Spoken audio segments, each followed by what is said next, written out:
말씀은 1절서부터 30절까지인데 오늘은 21절에서 30절까지 읽겠습니다. 이삭이 야곱에게 이르되 내 아들아 가까이 오라. 내가 과연 내 아들 에서인지 아닌지 내가 너를 만지려 하노라.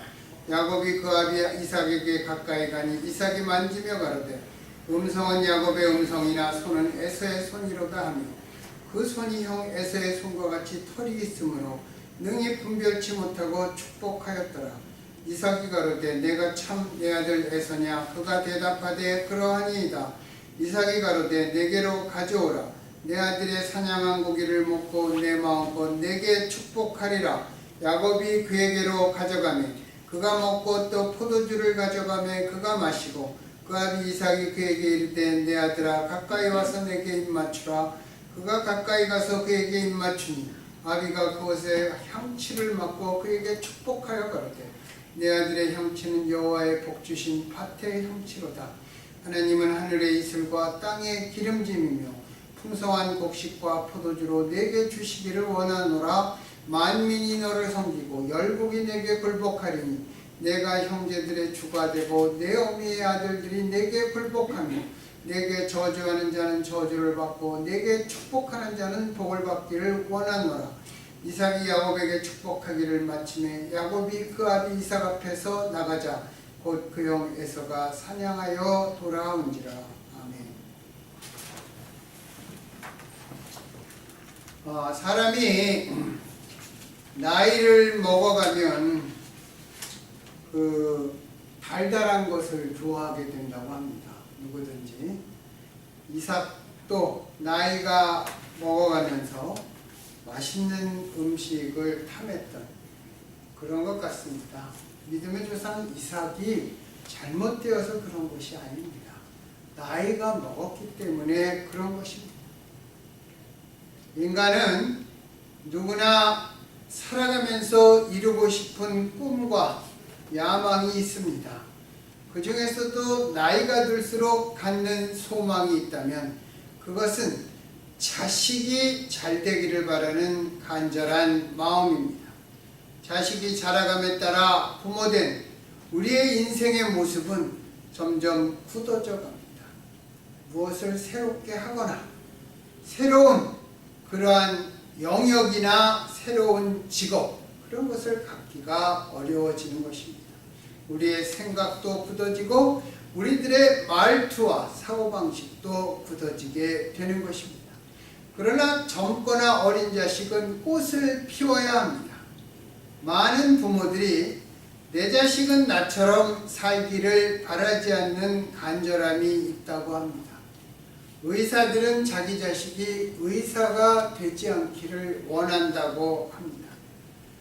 선생님은 자기 자식이 선생이 되지 않기를 원하고 사업하는 사람들은 자기 자식이 사업가가 되지 않기를 원합니다. 왜 그러냐면 자기가 살아온 그 길이 참 어렵고 힘든 길이기 때문입니다.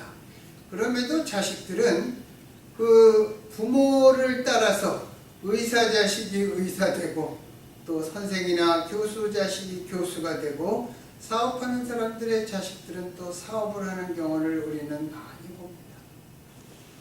그런데 그 자식들에 대해서 때로는 하나님을 앞서서 과분한 욕심을 부려보는 것이 부모의 심정입니다. 믿음의 조상 이삭과 리브가도 그런 아버지와 어머니였던 것을 오늘 본문을 통해서 알 수 있습니다. 이것이 한편으로는 우리에게 위로가 되기도 하고 또 한편으로는 우리도 똑같은 실수를 반복할까 봐 염려가 되기도 합니다. 참으로 자식에게 대한 그러한 부모의 마음이 쉽게 바꿔지거나 쉽게 포기하거나 쉽게 그냥 하나님 앞에 맡기지 못하는 그러한 것이 바로 부모의 심정인 것 같습니다. 저는 전혀 느끼지 못하는데 우리 큰아이들이 제가 막내에 대해서 특별하다고 말하는 것을 여러 번 들었습니다. 자신들에게는 무서운 아빠였는데 막내에게는 자비로운 아빠라는 것입니다. 그 아이들의 입장에서 보면 그것을 편애라고 할 수 있습니다. 그런데 저는 그것을 전혀 인식하지 못합니다. 우리 집에서 저한테 회초리로 맞아본 애는 우리 막내밖에 없고, 그래서 저는 그렇게 별로 생각을 안 하는데 안 그런 것 같아요. 오늘 본문에서도 에서와 야곱은 쌍둥이지만 이삭은 큰아들 에서를 편애했고 어머니 리브가는 둘째인 야곱을 편애했습니다. 그러나 이삭도 자신이 에서를 편애한다고는 생각하지 않았을 것입니다. 그리고 에서에 대한 어머니 리브가의 행동이 사실은 이해가 되지 않습니다.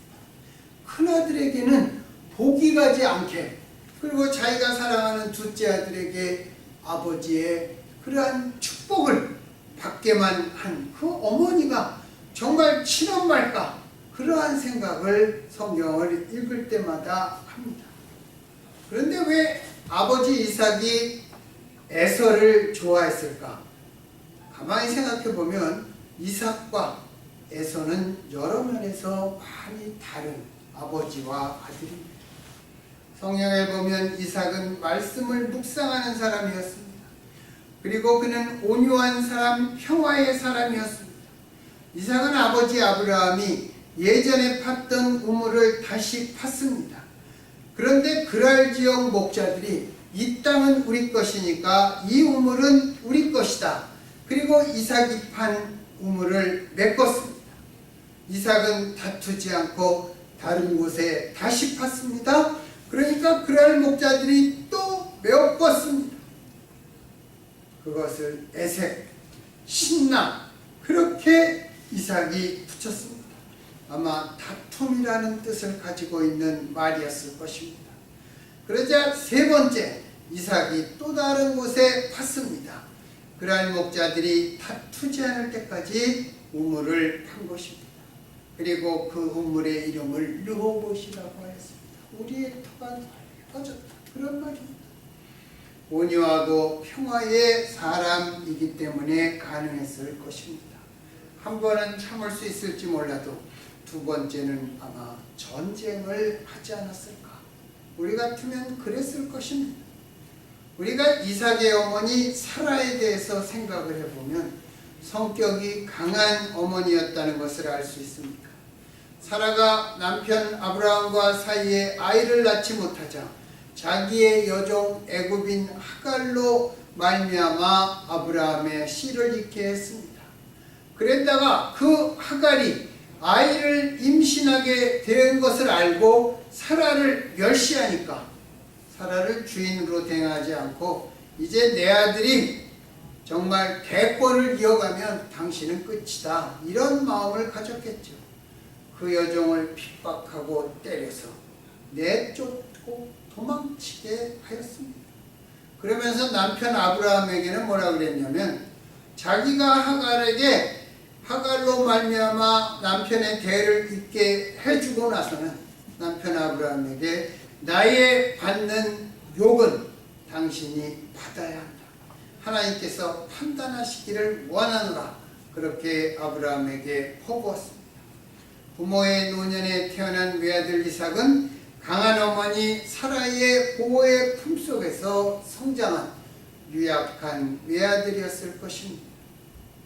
또 아버지 아브라함이 그를 데리고 모리아산에서 하나님께 제물로 바치려고 했을 때에도 얼마든지 늙은 아브라함으로부터 도망칠 수 있었을 것입니다. 그런데 아무런 반항 없이 아버지가 자신을 묶으면 묶는 대로, 제단 위에 올려놓으면 올려놓은 대로 자신을 맡겼던 순종의 사람이었습니다. 에서를 살펴보면 에서는 아버지 이삭과 달리 남성적 사람이었습니다. 그는 거친 들과 산으로 다니면서 활로 야생 동물을 잡는 사냥꾼이었습니다. 조용히 생각하기보다는 행동하는 사람, 거친 면이 있는 사람이 에서였습니다. 오히려 야곱이 아버지 이삭을 닮았다면 더 많이 닮았는데도 이삭은 에서를 더 사랑하였습니다. 에서가 자기가 가지고 있지 못한 그런 면을 가졌기 때문일 것입니다. 우리가 생각하는 것처럼 자식이 나처럼 살기를 바라지 않는 그러한 아버지의 심정이 들어있지 않았을까 그렇게 추측해 봅니다. 늙음하게 이삭은 맛에 민감해서 맛있는 음식을 좋아했습니다. 감각적인 면이 그리고 감성적인 면이 자신의 생각과 행동을 결정했습니다. 아마 이성보다는 나이가 먹어가면서 감정에 많은 것을 의지한 것 같습니다. 그의 아내 리브가가 잉태했을 때 하나님께서 두 국민이 내 태중에 있구나, 두 국민이 내 복중에서부터 나누리라. 이 족속이 저 족속보다 강하겠고 큰 자는 어린 자를 섬기리라고 말씀하셨습니다. 이삭은 자식을 편애하는 마음이 앞서서 그런 하나님의 약속을 무시했습니다. 하나님께서는 두 아들이 태어나기도 전에 자식에 대한 계획을 말씀해 주셨는데도 이삭은 자신이 좋아하는 큰아들 에서, 즉 자신의 감정에 의존해서 장자의 축복을 에서에게 주려고 했던 것입니다. 그러나 감각과 감정에 의지하던 이삭은 마침내 그 감각 때문에 아내와 작은 아들에게 속고 맙니다. 그렇죠? 털옷을 입고 오니까 손으로 이렇게 만져보는 감각 때문에 속고 맙니다. 이삭이 속은 것은 하나님의 약속보다는 자신의 감각에 의존했기 때문입니다. 그럼에도 불구하고 장자의 축복은 하나님의 뜻대로 이루어졌습니다. 야곱이 아버지의 축복을 받은 것은 하나님의 계획은 인간의 결정보다 위에 있기 때문입니다. 하나님의 뜻은 우리가 주기도문에서 매일매일 우리가 기도하는 것처럼 하늘에서 이루어진 것 같이 땅에서도 이루어지기 때문입니다. 이삭은 야곱에게 네 가지 축복을 합니다. 오늘 우리가 읽은 27절에서 30절에 보면 잘 나와 있습니다. 첫째가 바로 땅의 축복, 육신적인 삶에 대한 축복입니다. 내 아들의 향취는 여호와의 복 주신 밭의 향취로다. 하나님은 하늘의 이슬과 땅의 기름짐이며 풍성한 곡식과 포도주로 내려주시기를 원하노라. 하늘에서는 이슬과 비가 적당히 내리고 땅이 기름져 풍성한 곡식과 포도주가 나기를 원한다는 축복입니다. 하나님께서 이렇게 야곱에게 재물의 복을 주시기를 축복했습니다. 두 번째는 이 세상에서도 으뜸이 되기를 기도했습니다. 만민이 너를 섬기고 열국이 내게 굴복할 것이다. 개인적인 축복만이 아니라 이 세상에서도 많은 사람들의 으뜸이 되어서 많은 사람들을 다스리고 유익하게 하는 중심인물이 되기를 기원한 것입니다. 세 번째는 집안을 일으켜 세우고 가문의 기둥이 되라는 축복입니다. 내가 형제들의 주가 되고 내 어미의 아들들이 내게 굴복하며 당세뿐만이 아니라 집안의 자손들조차 자랑스러워하는 인물이 되라고 하는 것입니다. 그리고 마지막으로 네 번째는 하나님의 철저한 돌보심을 기원했습니다. 내게 저주하는 자는 저주를 받고 내게 축복하는 자는 복을 받기를 원하노라.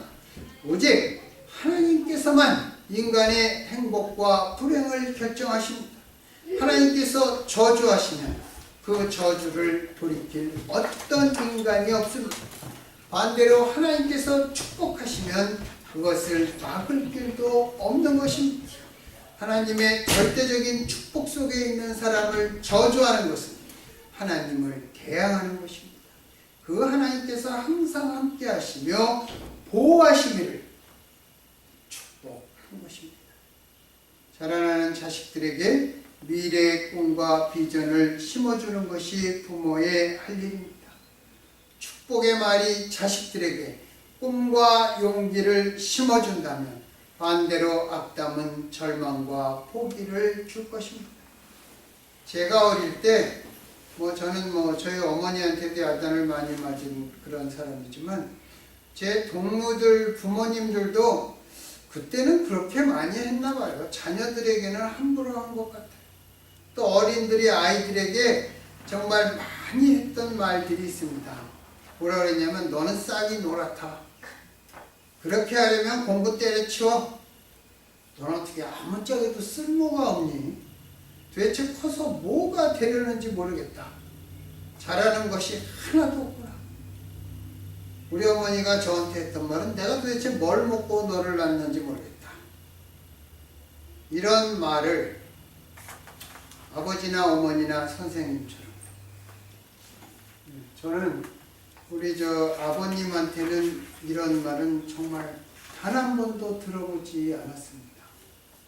단 한 번도 들어보지 않았는데 우리 어머니한테는 저는 좀 들어봤어요. 근데 제 친구 어머니나 아버지들도 이런 이제 말을 아무 거침없이 하고 또 학교에 가면 선생님들이 불러내갖고 저희 때는 이렇게 불러내갖고 얼굴을 붙잡고 이렇게 따구를 때리잖아요. 그러면서 이런 싹이 노란 놈 그러면서 때리고 발로 밟고 그래도 제가 고3 때 지금 어느 대학교 교수하는 애는 영어 선생님한테 이렇게 맞아갖고 고막이 터졌어요. 그래도 아무런 문제가 없어요. 아무런 문제가 없어요. 아이들에게 절대적인 영향을 가진 사람들, 아버지나 어머니나 선생님들, 그들이 이런 말을 한다면 이 말들의 엄청난 파괴력은 자식들의 마음에 무엇을 새겨놓겠습니까? 그렇다고 아이들에게 좋은 말만 하라는 것이 아닙니다. 요즘은 아이들을 너무 왕으로 키워가지고 정말 그 신문 같은 데 읽어보면 한 가정에 한 명, 정말 그러니까 왕따가 생겨나고 그렇게 되는 것입니다. 한 명이 아니라 자식이 여럿이 있더라도 정말 우리가 자식을 하나님의 말씀으로 키워야 하는 것입니다. 내 눈에 귀하지 않은 자식이 어디 있겠습니까? 그러나 내 눈에 귀하게만 보이면 그 아이가 남의 눈에 천하게 보일 때가 있는 것입니다. 우리가 성경 말씀으로 키워야 하는 것입니다. 이삭의 축복을 보면서 자식들에게는 두 가지 축복이 절대적으로 필요하다는 것을 알 수 있습니다. 하나는 하나님의 축복이고 두 번째는 부모의 축복입니다. 만약에 여기다가 한 가지가 더 보태진다면 그것은 교회의 축복입니다. 교회의 많은 어린이들이 교회의 자녀들을 위해서 기도하는 그러한 축복입니다. 야곱이 아버지의 축복을 받기 위해 아버지를 속이기까지 한 것은 그만큼 아버지의 축복이 하나님의 축복처럼 절대적이었기 때문입니다. 그때는 족장 시대라서 족장은 하나님의 대리자로 여겼기 때문입니다. 아버지 어머니의 축복은 자식이 직접 그리고 분명하게 들을 수 있는 축복입니다. 설령 부모가 세상을 떠난 뒤에라도 자식은 그 부모의 자비롭고도 따뜻한 음성과 간구를 잊을 수 없을 것입니다. 성경에도 있잖아요. 어머니가 읽으시던 그 성경책, 그 하나님의 말씀, 그 기도를 잊을 수 없을 것입니다. 그 누구나 부모는 자식이 잘 되기를 바랍니다. 때로는 야단도 쳐야 하고 훈계도 해야 하고 가르치기도 해야 합니다. 그러나 조심해야 할 것이 자식의 마음에 저주의 상처를 남기지 말아야 할 것입니다. 여러분, 자식에게 가장 중요한 것이 여러분 무엇입니까? 아이들이 정상적으로 건강한 것이 첫 번째입니다. 건강이 상하게 되면 다른 어떤 것도 부모의 눈에 보이지 않게 되는 것입니다. 그런데 우리는 내 감정대로, 내 기분대로, 내 기대와 내 바람대로 자식을 대할 때 우리는 하나님의 말씀에 그 선을 쉽게 넘어가. 자식들이 커서 부모의 행동을 돌이켜볼 때 어떤 기억으로 부모를 떠올리겠습니까? 우리가 이 땅에서 살고 갔다는 표적이 무엇입니까? 바로 자식입니다. 성경에 의하면 자식은 하나님께서 내게 맡기신 상급입니다. 그 상급을 우리가 축복으로 키워야 되겠습니까? 아니면 악담으로 키워야 되겠습니까? 신앙으로 키워야 되겠습니까? 불신앙, 인간의 가르침으로만 키워야 되겠습니까? 그들을 위해 간절히 기도해야 되겠습니까? 아니면 그들을 위해 잘 가르친다고 야단만 쳐야 되겠습니까? 설령 내 자신을 위한 기도는 못하더라도 자식을 위해서는 우리가 나이 들어갈수록 점점 기도만 해요. 하나님께 기도하면서 축복해야 합니다. 하나님께 기도하는 부모의 모습은 자식의 평생의 지표가 될 것이고 부모에 대한 기억이 될 것입니다. 그리고 그 모습을 자식이 이어받게 된다는 것입니다. 즉 손자가 이어받게 되는 것입니다. 기도하는 축복에 그러한 집안이 대대로 이어지는 것입니다. 여러분, 자식을 위한 부모의 가장 첫 번째, 가장 커다란 축복이 무엇입니까? 자식을 붙잡고 간절히 하나님 앞에 정말 하나하나 붙잡고 돌아오면서 기도하는 것입니다. 자식이 나이가 어려서 지겹게 여기고 정말 보링하게 여겨도 자식을 위해서 하나하나 붙잡고 기도하는 것입니다. 그러면 나중에 자식이 내 나이가 되어서 부모의 마음을 알게 되고 자기 자식을 위해서 또다시 기도하는 것입니다. 이렇게 자식을 마음껏 축복하는 부모가 되어서 하나님과 부모의 축복이 자식의 평생에 이루어지는 그러한 집안이 되기를 바랍니다. 여러분, 오늘 성경에 보면 이삭이 왜 에서 보고 네가 가서 사냥해서 별미를 잡아서 별미를 만들어 오라, 왜 그렇게 얘기했어요? 내가 너를 축복하고 싶어서 그렇다 그랬습니다. 이삭이 나이 먹어서 맛있는 음식 그것보다 더 이전에 있던 것, 내가 내 아들 에서를 축복해야 돼. 자식을 축복하고 싶은 그러한 부모의 마음이 있기 때문입니다. 자식을 마음껏 축복한 그러한 이삭, 그리고 그 축복을 받은 그 아들 야곱, 그러한 가정이 우리가 모두 되어야 되지만 또 한편으로는 하나님께서 정하셨기 때문에 어쩔 수 없이 옆으로 물러난 에서의 아픔도 있다는 것을 알아야 합니다. 그래서 자식을 우리가 여럿 키울 때 누구는 야곱처럼 되고 누구는 에서처럼 되고, 우리가 부모가 축복하는 기도가 그렇게 돼서는 안 될 것입니다.